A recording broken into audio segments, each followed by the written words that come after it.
ಇವತ್ತಿನ ಈ ಪವಿತ್ರವಾದ ಕಾರ್ಯಕ್ರಮದಲ್ಲಿ ಪ್ರವೇಶಿಸೋಣ. ಇಲ್ಲಿಯವರೆಗೆ ಮಹಾತ್ಮರು ಸತ್ಸಂಗದ ವಿಷಯಕವಾಗಿ ಬಹಳ ಸುಂದರವಾಗಿ ಹೇಳಿದರು. ಸತ್ಸಂಗ ಸಿಗುವುದೇ ದುರ್ಲಭ, ಸತ್ಸಂಗ ಸಿಗುವುದೇ ಮಹಾ ದುರ್ಲಭ. ಸತ್ಸಂಗ ನಮಗೆ ಪ್ರಾಪ್ತಿ ಆದರೆ ನಮ್ಮ ಜನ್ಮವೇ ಸಾರ್ಥಕ, ನಮ್ಮ ಸಕಲ ಪಾಪ ನಾಶ ಆಗ್ಬಿಡ್ತದೆ. ಸತ್ಸಂಗ ಅಂದರೆ ಈಗೇನು ಕೂತ್ಕೊಂಡು ಕೇಳಕತ್ತಿರಲ್ಲ, ಇದಕ್ಕೆ ಸತ್ಸಂಗ ಅಂತಾರೆ. ಈಗೇನು ನಾವು ಬಂದು ಕುಂತ್ಕೊಂಡು ಸದ್ಗುರುಗಳ ಮುಖಾಂತರ ಶಾಸ್ತ್ರವನ್ನು ಶ್ರವಣ ಮಾಡ್ಲಿಕ್ಕತ್ತೇವಲ್ಲ, ಇದಕ್ಕೆ ಸತ್ಸಂಗ ಅಂತಾರೆ. ಇದು ಸಿಗುವುದೇ ದುರ್ಲಭ. ಇದು ಸಿಕ್ತಂದ್ರೆ ಇದು ನಮಗೆ ಪ್ರಾಪ್ತಿ ಆತಂದ್ರೆ ನಮ್ಮ ಜನ್ಮವೇ ಸಾರ್ಥಕ, ನಮ್ಮ ಸಕಲ ಪಾಪ ನಾಶ ಆಗ್ತದೆ, ನಾವು ಪವಿತ್ರ ಆಗ್ತೀವಿ, ಶುದ್ಧರಾಗ್ತೀವಿ, ಪವಿತ್ರ ಆಗ್ತೀವಿ. ಅದಕ್ಕೆ ಮತಿಗೆ ಮಂಗಲ ಈವುದಾವುದು ಉತ್ತಮರ ಸಂಘ ಅಂಥೇಳಿ ನಿಜಗುಣರು ಹೇಳ್ತಾರೆ. ಶ್ರೀಮನ್ ನಿಜಗುಣ ಶಿವಯೋಗಿಗಳು ಹೇಳ್ತಾರೆ, ಮತಿಗೆ ಮಂಗಲ ಈವುದಾವುದು ಪ್ರಶ್ನೆ ಮಾಡಿದರು. ನಮ್ಮೆಲ್ಲರ ಬುದ್ಧಿ, ಮತಿ ಅಂದರೆ ಬುದ್ಧಿ, ನಮ್ಮೆಲ್ಲರ ಬುದ್ಧಿ ಮನಸ್ಸು ಶುದ್ಧ ಆಗಬೇಕು, ಪವಿತ್ರ ಆಗಬೇಕು. ಪಾಪ ಪುಣ್ಯ ಎಲ್ಲಿದಾವಪ್ಪ ಅಂತಂದ್ರೆ ಮನುಷ್ಯನಾಗ ಅಥವಾ ಬುದ್ಧಿಯಾಗದಾವು. ನೀವು ಗಳಿಸಿದ ದುಡ್ಡು ದವಸ ಧಾನ್ಯ ಮನೆಯಾಗಿರ್ತಾವೆ. ನೀವು ಗಳಿಸಿರ್ತಕ್ಕಂಥ ಬೆಳ್ಳಿ ಬಂಗಾರ ಮುತ್ತು ರತ್ನ ದವಸ ಧಾನ್ಯಗಳೆಲ್ಲ ಮನೆಯಲ್ಲಿಯೋ ಬ್ಯಾಂಕ್ನಲ್ಲಿಯೋ ಎಲ್ಲೇ ಇಡ್ತೀರಿ.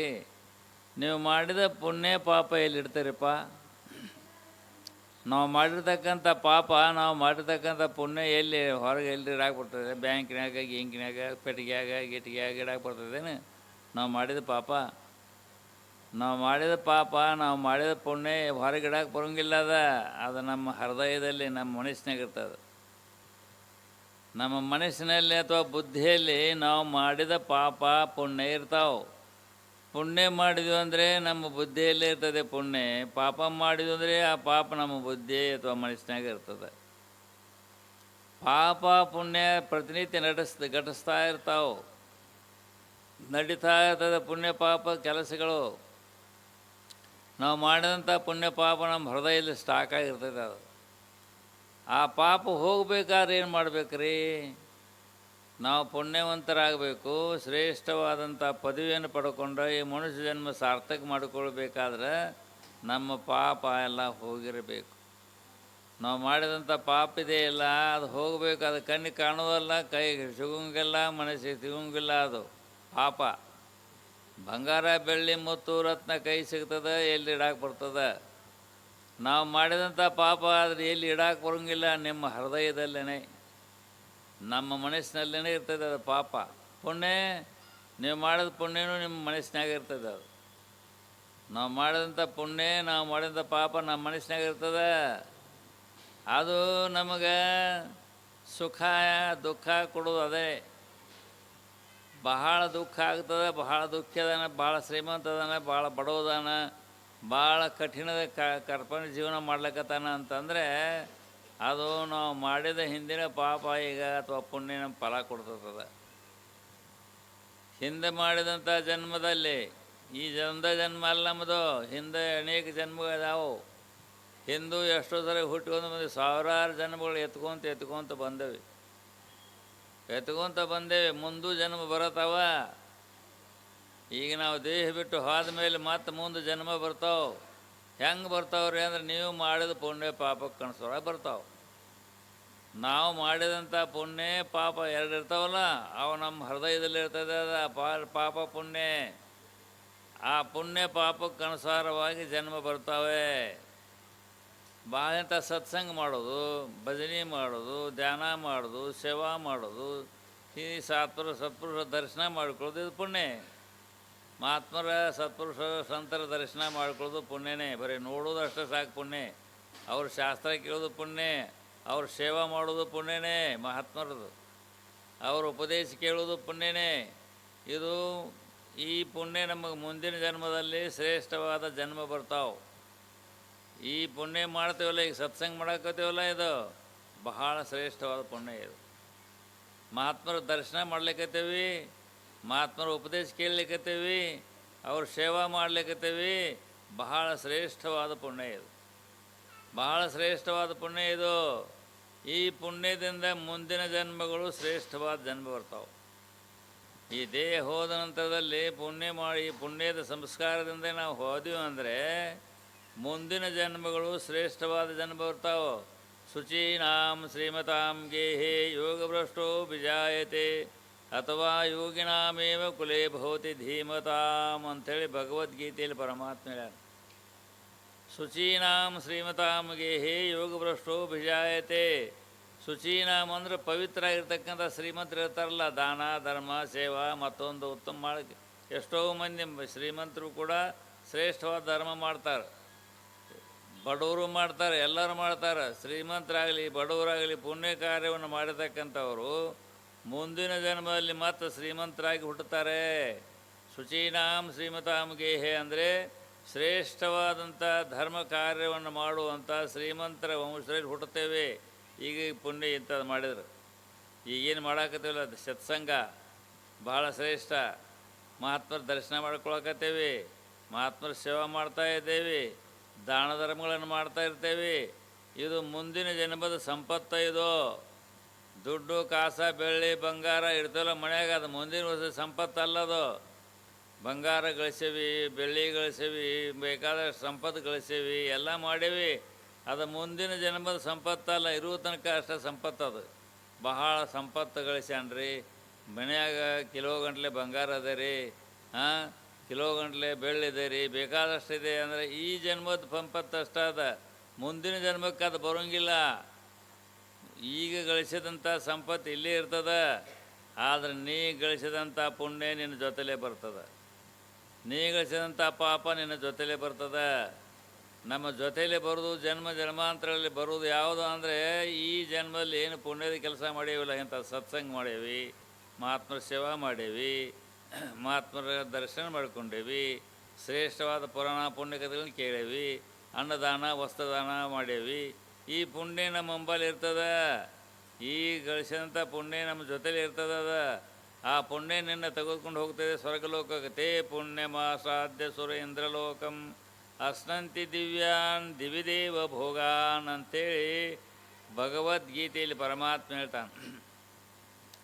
ಅರ್ಜುನ, ಈ ಜನ್ಮದಲ್ಲಿ ಮನುಷ್ಯ ಜನ್ಮದಲ್ಲಿ ಯಾರು ಪುಣ್ಯದ ಕೆಲಸ ಮಾಡ್ತಾರೋ ಆ ಪುಣ್ಯದ ಪ್ರಭಾವದಿಂದ ದೇವಲೋಕ ಅಥವಾ ಶ್ರೀಮಂತರಾಗಿ ಹುಟ್ಟುತ್ತಾರಂತ.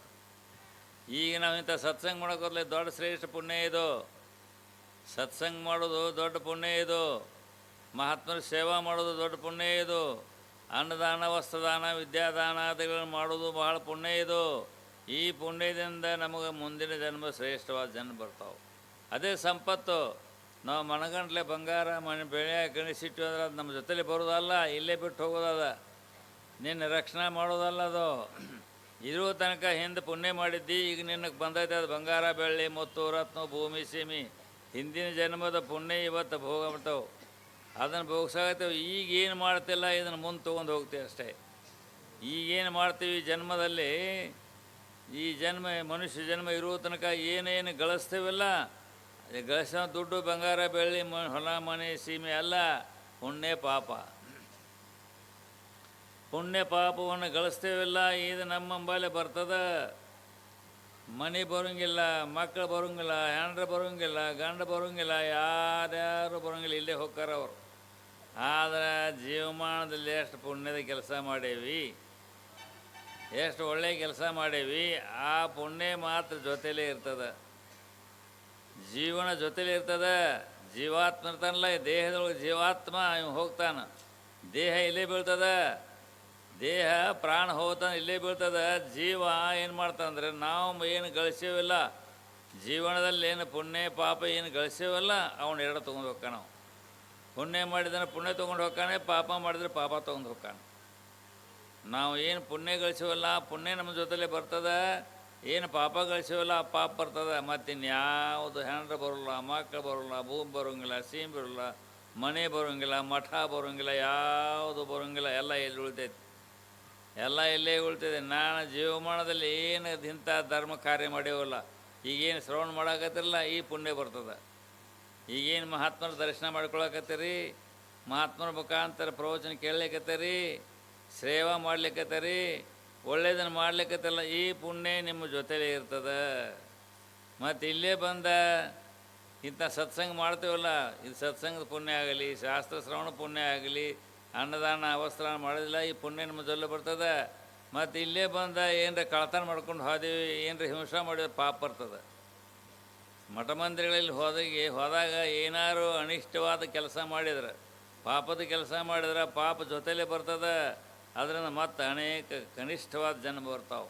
ಅದಕ್ಕೆ ನಾವು ಇಂಥ ಸತ್ಸಂಗದಲ್ಲಿ ಹೊಂದಾಗ ದೇವಸ್ಥಾನಕ್ಕೆ ಹೋಗಲಿ, ಮಠ ಮಂದಿರಗಳಿಗೆ ಹೋಗಲಿ, ಸ್ವಾಮಿಗಳ ಹತ್ರ ಹೋಗಲಿ, ಸದ್ಭಾವದಿಂದ ಪುಣ್ಯ ಭಾವದಿಂದ ನಾವು ಇದ್ದಿದ್ದಾರೆ ಪುಣ್ಯ ಸಂಪಾದನೆ ಮಾಡ್ತೇವೆ. ಅದಕ್ಕೆ ತೇ ಪುಣ್ಯಮಾಸಾಧ್ಯ ಸುರೇಂದ್ರ ಲೋಕಂ ಅಷ್ಟಂತಿ ದಿವ್ಯಾನ್ ದಿವಿದೇವ ಭೋಗಾನ್ ಅಂತೇಳಿ ಭಗವದ್ಗೀತೆ ಉಪನಿಷತ್ ಹೇಳ್ತದೆ. ತೇ ಅಂದರೆ ಯಾರು, ತೇ ಅಂದರೆ ಸಂಸ್ಕೃತ ಯಾರು ಅಂತ. ಯಾರು ಈ ಮನುಷ್ಯ ಜನ್ಮ ಬಂದಾಗ ಪುಣ್ಯಮಾಸಾಧ್ಯ ಪುಣ್ಯದ ಕಾರ್ಯಗಳು ಮಾಡ್ತಾರೆ, ಮಠ ಮಂದಿರಕ್ಕೆ ಹೋಗ್ತಾರೆ, ಮಠದ ಸೇವಾ ಮಾಡ್ತಾರೆ, ಒಳ್ಳೆಯ ಧರ್ಮ ಕಾರ್ಯಗಳನ್ನು ಮಾಡ್ತಾರೆ. ಒಳ್ಳೇದನ್ನು ಮಾಡ್ತಕ್ಕಂಥದ್ದು ಏನಿದಿಲ್ಲ ಆ ಪುಣ್ಯ ಅವ್ರ ನಂಬಲ್ಲಿ ಇರ್ತದೆ, ಆ ಪುಣ್ಯ ಬರ್ತದೆ.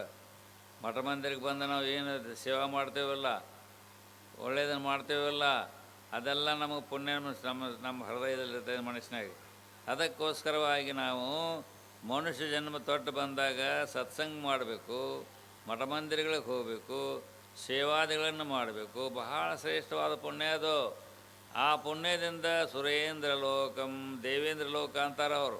ಅಥವಾ ಅಲ್ಲ ಶುಚೀನಾಂ ಶ್ರೀಮತಾಮ್ಗೆ ಹೇ ಯೋಗಭ್ರಷ್ಟೋ ಬಿಜಾಯತೆ. ಶುಚೀನಾಂ ಶ್ರೀಮತಾಮ್ಗೆ ಅಂದರೆ ಶ್ರೀಮಂತ, ಶ್ರೀಮತಾಮ್ ಅಂದರೆ ಶ್ರೀಮಂತರು. ಆ ಗರ್ಭ ಶ್ರೀಮಂತರ ವಂಶದಲ್ಲಿ ಹುಟ್ಟುತ್ತೇವೆ. ಪುಣ್ಯ ಮಾಡಿದ್ವಿ ಅಂದರೆ, ಇಂಥ ಸತ್ಸಂಗ ಮಾಡಿದ್ವಿ ಅಂದರೆ, ಸೇವಾ ಮಾಡಿದರೆ, ಭಜನೆ ಮಾಡಿದರೆ, ಧ್ಯಾನ ಮಾಡಿದರೆ, ಇವೆಲ್ಲ ಏನು ಮಾಡ್ತಾವೆ, ಮುಂದಿನ ಜನ್ಮಕ್ಕೆ ಶ್ರೀಮಂತರಾಗಿ ಹುಡ್ತೇವೆ. ಹೆಣ್ಮಕ್ಳಾಗಲಿ ಗಂಡು ಮಕ್ಕಳಾಗಲಿ ಯಾರೇ ಆಗಲಿ, ಈ ಜನ್ಮದಲ್ಲಿ ಈ ಮನುಷ್ಯ ಜನ್ಮ ಇದ್ದಾಗ ಮಠ ಮಂದಿರಕ್ಕೆ ಹೋಗಬೇಕು, ಮಠ ಮಂದಿರ ಸೇವಾ ಮಾಡಬೇಕು, ಪುರಾಣ ಪುಣ್ಯಕಥೆಗಳನ್ನು ಕೇಳಬೇಕು, ಭಜನೆ ಮಾಡಬೇಕು, ಧ್ಯಾನ ಮಾಡಬೇಕು. ಒಳ್ಳೆಯವರ ಸಂಘದಲ್ಲಿದ್ದುಕೊಂಡು ಹೋದದ್ದಾದರೆ ಅದು ಸಂಪತ್ತು ನಂಬುದು. ಬಂಗಾರ ಬೆಳ್ಳಿ ಮುತ್ತು ಸಂಪತ್ತು ಈ ಜನ್ಮಕ್ಕೆ ಅಷ್ಟೇ. ಅದು ಬಂಗಾರ ಬೆಳ್ಳಿ ಮುತ್ತು ರತ್ನ ಭೂಮಿ ಸೀಮೆ ಹೀಗೆ ಇರೋದಷ್ಟೇ. ಹಿಂದೆ ಮಾಡಿದ ಪುಣ್ಯ ಇವತ್ತು ಉಣ್ಣಾಕತಿ, ಹಿಂದಿನ ಜನ್ಮದ ಪುಣ್ಯ ನಾವು ಉಣ್ಣಾಕತ್ತೀವಿ. ಇವಾಗ ಭಾಳ ಶ್ರೀಮಂತದನಪ್ಪ ಅಂದ್ರೆ ಹಿಂದೆ ಪುಣ್ಯ ಮಾಡ್ಯಾನ, ಹಿಂದೆ ಪುಣ್ಯ ಮಾಡ್ಯಾನ ಹಿಂದಿನ ಜನ್ಮಗಳಲ್ಲಿ. ಅವ ಇವತ್ತು ಶ್ರೀಮಂತನಾಗಿ ಹುಡ್ತಾನೆ. ಮತ್ತು ಈಗ ಈ ಜನ್ಮದಲ್ಲಿ ಪುಣ್ಯ ಮಾಡಿದ್ರೆ ಮುಂದೆ ಮತ್ತೆ ಶ್ರೀಮಂತನಾಗ್ತಾನೆ, ದೇವತೆಯಾಗಿ ಹುಡ್ತಾನೆ. ಪಾಪ ಮಾಡಿದಪ್ಪ ಅಂದ್ರೆ ದರಿದ್ರನಾಗಿ ಹುಡ್ತಾನೆ. ಅದಕ್ಕೋಸ್ಕರವಾಗಿ ನಾವು ಇಂಥ ಸತ್ಸಂಗ ಮಾಡಬೇಕು. ಬಹಳ ಶ್ರೇಷ್ಠವಾದ ಸತ್ಸಂಗ ಇದು. ಸ್ತ್ರೀಯರಾಗಲಿ ಪುರುಷರಾಗಲಿ ಬಾಲಕರಾಗಲಿ ವಧಕರಾಗಲಿ ಏನರಾಗಲಿ ಮಠ ಮಂದಿರಗಳಿಗೆ ಹೋಗಿ ಮಠದ ಸೇವಾ ಆಗಲಿ, ದೇವಸ್ಥಾನ ಸೇವಾ ಆಗಲಿ, ಮಹಾತ್ಮರ ಸೇವಾ ಆಗಲಿ ಮಾಡಬೇಕು. ಅದು ನಮ್ಮ ಏನು ಮಾಡ್ತಾರೆ, ನಮ್ಮ ಪಾಪ ಕಳೀತದೆ, ನಮಗೆ ಪುಣ್ಯ ಕೊಡ್ತದೆ. ದರ್ಶನ ಮಾತ್ರದಿಂದ ಸಾಧೂನಾಂ ದರ್ಶನಂ ಪುಣ್ಯಂ ತೀರ್ಥಭೂತಾಳಿ ಸಾಧವ ತೀರ್ಥಂ ಫಲತಿ ಕಾಲೇನ ಸದ್ಯ ಸಾಧು ಸಮಾಗಮ ಅಂತ ಶಾಸ್ತ್ರ ಹೇಳ್ತದೆ. ಸಾಧೂನಾಂ ದರ್ಶನಂ ಪುಣ್ಯಂ ತೀರ್ಥಭೂತಾಳಿ ಸಾಧವ ತೀರ್ಥಂ ಫಲತಿ ಕಾಲೇನ ಸದ್ಯ ಸಾಧು ಸಮಾಗಮ ಅಂತ. ಈ ಯಾವ ದೇಹ ಅದೆಲ್ಲ ಇದು ಬಂದಾಗ ಮಹಾತ್ಮರ ದರ್ಶನ ಮಾಡಿಕೊಂಡ್ರೆ ಬಹಳ ಪುಣ್ಯ ಅಂತ. ತೀರ್ಥಭೂತಾಳಿ ಸಾಧವ ತೀರ್ಥ ಸ್ವರೂಪರವರು ಗಂಗಾ ಯಮುನಾ ಸರಸ್ವತಿ ಮೊದಲಾಂಥ ಕ್ಷೇತ್ರಕ್ಕೆ ಹೋಗಿ ಸ್ನಾನ ಮಾಡಿ ಪುಣ್ಯ ಬರ್ತೇವೆ ಅಂತೀವಲ್ಲ, ಆ ಪುಣ್ಯ ಇಲ್ಲೇ ಕಳ್ಕೊಳ್ತೀವಿ ನಾವು ಮಹಾತ್ಮರ ದರ್ಶನ ಮಾಡ್ಕೊಂಡು. ಗಂಗಾ ಸ್ನಾನ ಯಮುನಾ ಸ್ನಾನ ತೀರ್ಥ ಸ್ನಾನ ಮಾಡಿಕೊಂಡ್ರೆ ಏನು ಪುಣ್ಯ ಕಟ್ಕೋತಲ್ಲ, ಹೋಗಿ ಆ ಪುಣ್ಯ ಈಗ ಸದ್ಯ ಕಾಲದಲ್ಲಿ ಮಹಾತ್ಮರ ದರ್ಶನ ಮಾಡ್ಕೊಂಡ್ರೆ ಅವ್ರ ಸೇವಾ ಮಾಡಿದಂದ್ರೆ ಆ ಪುಣ್ಯ ಇಲ್ಲೇ ಬರ್ತದೆ. ಗಂಗಾ ಸ್ನಾನ ಮಾಡೋದಕ್ಕಿಂತಲೂ ಹೆಚ್ಚಿನ ಪುಣ್ಯ ಬರ್ತದೆ ಇದು. ಆದ್ದರಿಂದ ತೀರ್ಥಂ ಫಲತಿ ಕಾಲೇನ ಸದ್ಯ ಸಾಧು ಸಮಾಗಮ ತೀರ್ಥಂ ಫಲತಿ ಕಾಲೇನ. ತೀರ್ಥ ಇಲ್ಲಿಂದ ಗಂಗಾ ಸ್ನಾನಕ್ಕೆ ಹೋಗ್ಬೇಕಾದ್ರೆ 3-4 ದಿವಸ ಬೇಕು. ಇಲ್ಲಿಂದ ನಾವು ಕಾಶಿಗೆ ಹೋಗಿ ಸ್ನಾನ ಮಾಡಿ ಬರಬೇಕಾದ್ರೆ 4-5 ದಿವಸ ಬೇಕಾಗೈತಿ. ಇಲ್ಲೇ ಮಹಾತ್ಮರ ದರ್ಶನ ಮಾಡ್ಕೊಂಬಿಟ್ರೆ ಆ ಗಂಗಾ ಸ್ನಾನ ಮಾಡಿದ ಪುಣ್ಯ ಬರ್ತದೆ. ತೀರ್ಥಂ ಫಲತಿ ಕಾಲೇನ ತೀರ್ಥ ಕಾಲಾಂತರದಲ್ಲಿ ಸಿಗ್ತದೆ. ಸದ್ಯ ಸಾಧು ಸಮಾಗಮ ಸದ್ಯ ಸದ್ ತಕ್ಷಣದಲ್ಲೇ ಮಹಾತ್ಮರ ನೋಡಿಕೊಂಡು ಅವ್ರಿಗೆ ನಾವು ಶರಣಾಗತರಾಗಿ ಅವ್ರ ಉಪದೇಶ ಕೇಳಿದ್ವು ಅಂದರೆ ಸದ್ಯ ಕಾಲದಲ್ಲಿ ನಾವು ಪುಣ್ಯವಂತರಾಗ್ತೇವೆ. ಅದಕ್ಕೋಸ್ಕರವಾಗಿಯೇ ಇಂಥ ಶ್ರೇಷ್ಠವಾದ ಮನುಷ್ಯ ಜನ್ಮ ಹೊಂದದ. ಈ ಮನುಷ್ಯ ಜನ್ಮವನ್ನು ಇಂಥ ಸತ್ಸಂಗಾದಿಗಳ ಮೂಲಕವಾಗಿ ಅನೇಕ ಪುಣ್ಯ ಕಾರ್ಯಗಳನ್ನು ಮಾಡಿ ಧರ್ಮವನ್ನು ಸಂಪಾದನೆ ಮಾಡಿಕೊಂಡಿದ್ರೆ ಆ ಮುಂದೆ ಆ ಧರ್ಮ ನಮ್ಮನ್ನು ರಕ್ಷಣೆ ಮಾಡ್ತದೆ. ಧರ್ಮೋ ರಕ್ಷತಿ ರಕ್ಷಿತ ಅಂತ ಹೇಳ್ತದೆ. ಧರ್ಮ ನಮ್ಮನ್ನು ಕಾಪಾಡ್ತದೆ, ನಮಗೆ ಶ್ರೇಷ್ಠವಾದ ಪದವಿಯನ್ನು ಕೊಡ್ತದೆ. ಅದಕ್ಕೋಸ್ಕರವಾಗಿ ಇಂಥ ಉತ್ತಮವಾದ ಮನುಷ್ಯ ಜನ್ಮಕ್ಕೆ ಬಂದೇವೆ ನಾವು. ಅರಿವಿನ ಜನ್ಮ ಇದು. ಎಲ್ಲ ಜ್ಞಾನದ ಮನುಷ್ಯನಿಗೆ ಪಾಪ ಗೊತ್ತು, ಪುಣ್ಯ ಗೊತ್ತು, ಧರ್ಮ ಗೊತ್ತು, ಅಧರ್ಮ ಗೊತ್ತು, ಒಳ್ಳೇದು ಗೊತ್ತು, ಕೆಟ್ಟದ್ದು ಗೊತ್ತು, ಎಲ್ಲ ಗೊತ್ತಾಕೈತೆ ನಮಗೆ ಮನುಷ್ಯರಿಗೆಲ್ಲ ಗೊತ್ತಾಕೈತೆ. ಪಶುಗಳಿಗೆ ಪಕ್ಷಿಗಳಿಗೆ ಏನು ಗೊತ್ತಾಕೈತೆ, ಅವಕ್ಕೇನು ಗೊತ್ತಾಗೋಲ್ಲಲ್ಲ. ಮನುಷ್ಯನಿಗೆ ಮಾತ್ರ ಗೊತ್ತೆಲ್ಲ. ಅಂಥ ಅರಿವುಳ್ಳಂಥ ಮನುಷ್ಯ ಜನ್ಮಕ್ಕೆ ನಾವು ಬಂದೇವಿ. ಬಂದ ಮೇಲೆ ಇದನ್ನು ಒಳ್ಳೆಯದನ್ನು ಮಾಡಿ ಮುಂದಿನ ಜನ್ಮ ಶ್ರೇಷ್ಠವಾದ ಬರಲಿ. ಮುಂದೆ ಮತ್ತೆ ಹುಟ್ಟೋರು ನಾವು ಹುಟ್ಟು ತಪ್ಪಂಗಿಲ್ಲ. ಅದು ಎಲ್ಲಿ ತನಕಪ್ಪ ಹುಟ್ಟುದ ಅಂತ, ಎಲ್ಲಿ ತನಕ ಸದ್ಗುರುಗಳ ಕೃಪಾ ಕಟಾಕ್ಷದ್ವಾರ ಬ್ರಹ್ಮಜ್ಞಾನ ಆಗಿಲ್ಲ ಅಲ್ಲಿ ತನಕ ಹುಟ್ಟೋದು. ಯಾವಾಗ ಬ್ರಹ್ಮಜ್ಞಾನ ಆತಂದರೆ ಸದ್ಗುರುಗಳ ಕೃಪಾ ಆಶೀರ್ವಾದದಿಂದನೇ ಅದು. ಮತ್ತು ಬ್ರಹ್ಮಜ್ಞಾನ, ಯಥಾರ್ಥ ಜ್ಞಾನ, ಆತ್ಮ ಸಾಕ್ಷಾತ್ಕಾರ ಆಗಬೇಕಾದ್ರೆ ಗುರುಗಳ ಉಪದೇಶ ದ್ವಾರನೇ ಬ್ರಹ್ಮಜ್ಞಾನ ಆಗುವುದು. ಆ ಬ್ರಹ್ಮಜ್ಞಾನ ಆಗುವ ತನಕ ಹುಟ್ಟುದು ಸಾಯೋದು ತಪ್ಪಂಗಿಲ್ಲ. ಪುನರಪಿ ಜನನಂ ಪುನರಪಿ ಮರಣಂ ಪುನರಪಿ ಜನನಿ ಜಠರೇ ಶಯನಂ ಅಂತೆ ಶಂಕರ ಭಗವತ್ಪಾದ ಹೇಳಲ್ಲ. ಹುಟ್ಟುದು ಸಾಯೋದು ತಪ್ಪಿದಲ್ಲಿ ಎಲ್ಲಿ ತನಕ ಬ್ರಹ್ಮಜ್ಞಾನ ಆಗೋ ತನಕ. ನದಿಗಳು ಎಲ್ಲಿ ತನಕ ಹರಿತಾವಪ್ಪ ಅಂದ್ರೆ ಸಮುದ್ರ ತನಕ ಅಷ್ಟೇ ಅಲ್ಲ.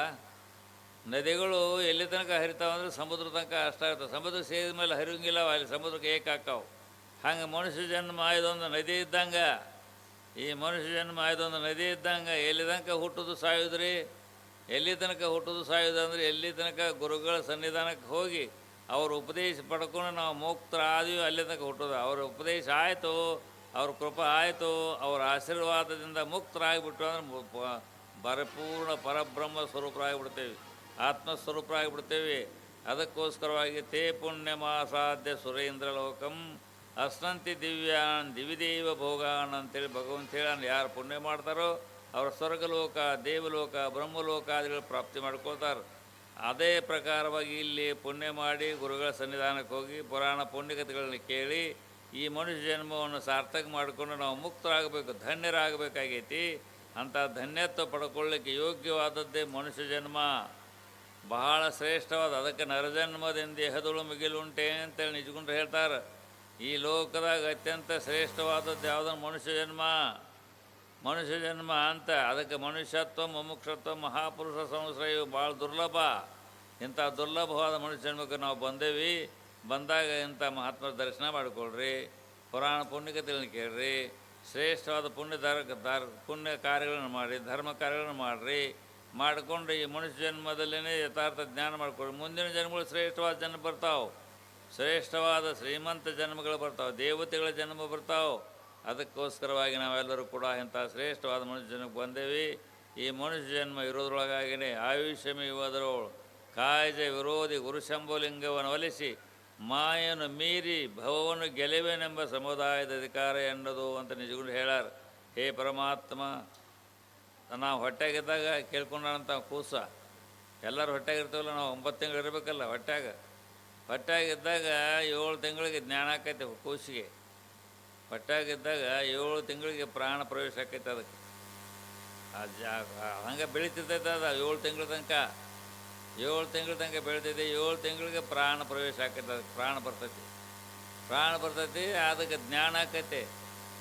ಆ ಕೂಸಿಗೆ ಜ್ಞಾನೋದಯ ಆಗ್ತದೆ, ತ್ರಿಕಾಲ ಜ್ಞಾನ ಆಕೈತೆ ಅಂತ. ಅದಕ್ಕೆ ತಾಯಿ ಹೊಟ್ಟೆಗಿದ್ದಾಗ 3 ಹಿಂದೆ ಏನಿದ್ದೆ, ಈಗೇನಿಲ್ಲಿದ್ದೇನೆ, ಮುಂದೆ ಏನಾಗ್ತೇನೆ ಅನ್ನೋದು ಜ್ಞಾನ ಆಕೈತೆ 3 ಕೂಸಿಗೆ. ಯಾವಾಗ 7 ತಿಂಗಳಿದ್ದಾಗ, ಎಲ್ಲರೂ 7 ತಿಂಗಳಿದ್ದಾಗ ತಾಯಿ ಹೊಟ್ಟೆಗಿರ್ತಾವಲ್ಲ ನಾವೆಲ್ಲರೂ ಹೊಟ್ಟೆಗೆ 7 ತಿಂಗಳಿಗೆ ಬಂದಾಗ ಪ್ರಾಣ ಪ್ರವೇಶ ಆಕೈತಿ. ಪ್ರವೇಶ ಆದಾಗ ಅದಕ್ಕೆ ಜ್ಞಾನ ಆಕೈತೆ. ಪರಮಾತ್ಮ ಎಲ್ಲಿ ಕೊಟ್ಟಿದ್ದೆಪ್ಪ, ನನ್ನ ನರಕದಲ್ಲಿ ಕುಣಿಸಿದೆಯಲ್ಲಪ್ಪ, ಅಲ್ಲಿನ ಒಳ್ಳೆ ಜಾಗನ ಮಲ ಮೂತ್ರ ಮಜ್ಜ ಅದ್ರ ಮಲಗ ಕುಂಟಿರ್ಬೇಕಲ್ಲ. ಇಲ್ಲಿ 9 ತಿಂಗಳು ತಾಯಿ ಹೊಟ್ಟಾಗ ಏನಿದೆ ಇಲ್ಲಿ ಎಲ್ಲ ಹೊಲಸ ಇರ್ತದಲ್ಲ, ರಕ್ತ, ಮಾಂಸ, ಮಜ್ಜ, ಮಲ, ಮೂತ್ರ ಎಲ್ಲ ಅದರ ಮಧ್ಯದಲ್ಲಿ ಕುಂತಿರ್ತೀವಿ. ಕುಂತಾಗ ಅದಕ್ಕೆ ಜ್ಞಾನ ಆಗ್ತದೆ. ಆ ಕೂಸಿಗೆ ಜ್ಞಾನ ಆಕೈತೆ, ತ್ರಿಕಾಲ ಜ್ಞಾನ ಆಕೈತೆ ಅಂತ. ಅವಾಗ ಆಗಾದ ಅಂತದೆ ಅಂತ. ಹೇ ಪರಮಾತ್ಮ, ಎಂಥ ಜಗದಾಗ ಕಳಿಸಿದೀಯಪ್ಪ ಮಾರಾಯ, ಭಯಂಕರ ಅನಿಷ್ಠವಾದ ಹೇಯಕರವಾದಂಥ ಈ ಜಗದಾಗ ಕುಣಿಸಿದಿ ಪರಮಾತ್ಮ. ಇಲ್ಲಿಂದ ಹೊರಗೆ ಹಾಕು ಜೋಲ, ನನ್ನನ್ನು ಈ ಜಗದಿಂದ ಹೊರಗೆ ಹಾಕು. ಹೊರಗೆ ಹಾಕಿದಪ್ಪ ಅಂತಾನೆ ಇನ್ನೇನು ಮಾಡೋಂಗಿಲ್ಲ. ಆಯುಷ್ಯಮೇವದರೋ ಕಾಯಜ ವಿರೋಧಿ ಗುರುಶಂಭುಲಿಂಗವನೊಲಿಸಿ ಮಾಯನ್ನು ಮೀರಿ ಭವವನ್ನು ಗೆಲುವೆನೆಂಬ ಸಮುದಾಯದ ಅಧಿಕಾರ ಬಿಡ್ಕೋತಾನಂತವ. ಹೇ ಪರಮಾತ್ಮ, ಈ ದಾಯಿ ಹೊಟ್ಟಿಂದ ಹೊರಗೆ ಬಂದೆ ಅಂದ್ರೆ ಏನೇನು ಮಾಡೋಂಗಿಲ್ಲ, ನಿನ್ನ ಪಾದಕ್ಕೆ ಶರಣಾಗತನಾಗ್ತೇನೆ, ಗುರುಗಳ ಪಾದಕ್ಕೆ ಶರಣಾಗತನಾಗ್ತೇನೆ. ಗುರುಗಳಿಗೆ ಶರಣಾಗತನಾಗಿ ಗುರುಗಳ ಉಪದೇಶದ್ವಾರ ಆ ಪೂರ್ಣವಾದ ಪರಬ್ರಹ್ಮದ ಯಥಾರ್ಥ ಜ್ಞಾನ ನಿನ್ನ ನಿಜ ಸ್ವರೂಪ ಅರ್ಥ ಮುಕ್ತನಾಗ್ತೇನೆ. ಪರಮಾತ್ಮ ನನ್ನನ್ನು ಹೊರಗೆ ಹಾಕು ಅಂತ ಕೇಳ್ಕೊತಿದ್ದ ಕೂಸು ಹೊಟ್ಯಾಗ 7 ತಿಂಗಳಿದ್ದಾಗ ಹೊಟ್ಯಾಗ ಕೇಳ್ಕೊತಿದ್ದ ಕೂಸ. ಎಲ್ಲರೂ ಕೇಳ್ಕೊಂಡು ಬಂದವ್ರು ನಾವು. ಈ ಮನುಷ್ಯ ಜನ್ಮೇನು ತೊಟ್ಟು ಬಂದೇವಲ್ಲ, ಎಲ್ಲರೂ ತಾಯಿ ಹೊಟ್ಟಾಗ 7 ತಿಂಗಳಿಗೆ ಪ್ರಾಣ ಪ್ರವೇಶ ಆಕೈತಿ, ಗೊತ್ತಾಕೈತೆ. ಅದಕ್ಕೆ ದುಃಖದಲ್ಲಿ ಕುಂತದ್ದು, ಹೊಲಸಿನಲ್ಲಿ ಕುಂತದ್ದು ಗೊತ್ತಾಕೈತೆ. ಕೂಸಿಗೆ ತ್ರಿಕಾಲ ಜ್ಞಾನ ಆಕೈತೆ ಅಂತ. ಅದಕ್ಕೆ ಅವಾಗ ಆದಾಗ ಪರಮಾತ್ಮ ನನ್ನ ಹೊರಗೆ ಹಾಕಪ್ಪ, ನಾನು ಗುರುಗಳಿಗೆ ಶರಣಾಗತನಾಗಿ ಯಥಾರ್ಥ ಜ್ಞಾನ ಮಾಡಿಕೊಂಡು ಪರಮಾತ್ಮ ನಿನ್ನ ಸ್ವರೂಪ ತಿಳ್ಕೊಂಡು ಮುಕ್ತನಾಗ್ತೀನಿ ಅಂತ ತಿಳ್ಕೊಂಡು ಪ್ರಾರ್ಥನಾ ಮಾಡೇ ಬಂದೇವೆ ನಾವು ಭೂಮಿಗೆ. ಆದ್ದರಿಂದ ಅದನ್ನು ನಾವು ಉಳಿಸ್ಕೋಬೇಕು. ಅದರಂತೆ ನಾವು ಇಂಥ ಸತ್ಸಂಗ ಮಾಡಿರಿ, ಮಹಾತ್ಮರ ದರ್ಶನ ಮಾಡಿಕೊಡ್ರಿ, ಶಾಸ್ತ್ರ ಪುರಾಣ ಪುಣ್ಯಕತೆಗಳನ್ನು ಕೇಳ್ರಿ, ಒಳ್ಳೆಯದನ್ನು ಮಾಡಿ ಮನುಷ್ಯ ಜನ್ಮವನ್ನು ಸಾರ್ಥಕ ಮಾಡಬೇಕು. ಅದಕ್ಕೆ ಹೇಳ್ತಲ್ಲ, ಪುಣ್ಯವನ್ನೇ ನಾವು ಮಾಡಬೇಕು. ದುಡಿತ ಕರ್ಮವನ್ನು ಅಲ್ಲದಿರು, ಪಾಪದ ಕೆಲಸ ಮಾಡಬೇಡ, ಪುಣ್ಯವನ್ನೇ ಮಾಡು. ಪುಣ್ಯದ ಕಾರ್ಯಗಳನ್ನು ಮಾಡಿ ಜೀವಂತ ಇದ್ದಾಗ ಶ್ರೇಷ್ಠವಾದಂಥ ಪರಮಾತ್ಮನ ಯಥಾರ್ಥ ಜ್ಞಾನ ಮಾಡಿಕೊಂಡ ಈ ಮನುಷ್ಯ ಜನ್ಮವನ್ನು ಸಾರ್ಥಕ ಮಾಡಿಕೊಂಡು ಮುಂದಿನ ಜನ್ಮಗಳು ಶ್ರೇಷ್ಠವಾದ ಜನ್ಮಗಳು ಅಥವಾ ಬ್ರಹ್ಮ ಸಾಕ್ಷಾತ್ಕಾರ ದ್ವಾರ ಪರಮಾತ್ಮನ ಸ್ವರೂಪದ ಸಾಕ್ಷಾತ್ಕಾರ ಮುಕ್ತರಾಗತಕ್ಕಂಥದ್ದಾಗ್ತದೆ. ಅಂಥ ಶ್ರೇಷ್ಠವಾದ ಮನುಷ್ಯ ಜನ್ಮ ನಾವು ತೊಟ್ಟು ಬಂದೇವಿ. ಈ ಮನುಷ್ಯ ಜನ್ಮ ಇರೋದ್ರೊಳಗಾಗಿನ ಇಂಥ ಸತ್ಸಂಗ ಮಾಡಿರಿ, ಮಹಾತ್ಮರ ದರ್ಶನ ಮಾಡಿಕೊಡ್ರಿ, ಪುರಾಣ ಪುಣ್ಯಕತೆಗಳನ್ನು ಕೇಳ್ರಿ, ಒಳ್ಳೆಯದನ್ನು ಮಾಡಿರಿ. ಕಾಯ ವಾಚ ಮನಸ, ದೇಹದಿಂದ ಮಾತಿನಿಂದ ಮನಸ್ಸಿನಿಂದ ತ್ರಿಕರಣದಿಂದ ಪುಣ್ಯದ ಕಾರ್ಯಗಳನ್ನು ಮಾಡಿಕೊಂಡು ಈ ಮನುಷ್ಯ ಜನ್ಮವನ್ನು ಸಾರ್ಥಕ ಮಾಡಿಕೊಂಡು ಧನ್ಯರಾಗರಿ, ಕೃತಾರ್ಥರಾಗರಿ. ಅಂಥ ಸದ್ಬುದ್ಧಿಯನ್ನು ಗುರುದೇವ ಸಿದ್ಧಾರೂಢರು ಸರ್ವರಿಗೂ ಅನುಗ್ರಹಿಸಿ ರಕ್ಷಿಸಲಿ ಎಂಬುದಾಗಿ ಹೇಳಿ ಇವತ್ತಿನ ಪ್ರವಚನದಲ್ಲಿ ಓಂ ತತ್ಸತ್. ಓಂ ಸಹನಾವವತು ಸಹನೌ ಭುನಕ್ತು ಸಹ ವೀರ್ಯಂಕರವಾವಹೈ